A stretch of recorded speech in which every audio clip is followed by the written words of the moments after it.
అధికారంలోకి వచ్చిన 2 నెలల్లోనే ఎన్నికల్లో ఇచ్చిన 6 గ్యారంటీలను అమలు చేస్తూనే ఉన్నామన్నారు మంత్రి తుమ్మల నాగేశ్వరరావు. హైదరాబాద్లోని నిజాంపేటలో మల్కాజ్గిరి పార్లమెంటు సెగ్మెంట్ సన్నాహక సమావేశం నిర్వహించారు కాంగ్రెస్ నాయకులు. వివిధ పార్టీల నుంచి భారీగా వచ్చిన నాయకులకు శాలువాలు కప్పి పార్టీలోకి ఆహ్వానించారు మంత్రి తుమ్మల. పార్లమెంటు ఎన్నికల్లో ప్రతి కాంగ్రెస్ కార్యకర్త సైనికుడిగా కృషి చేయాలని పిలుపునిచ్చారు మంత్రి తుమ్మల నాగేశ్వరరావు.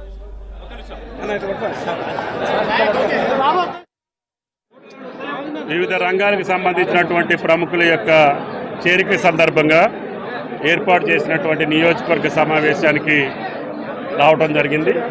చాలామంది ప్రముఖులందరూ కూడా వివిధ పార్టీల నుంచి కాంగ్రెస్ పార్టీలోకి వచ్చారు.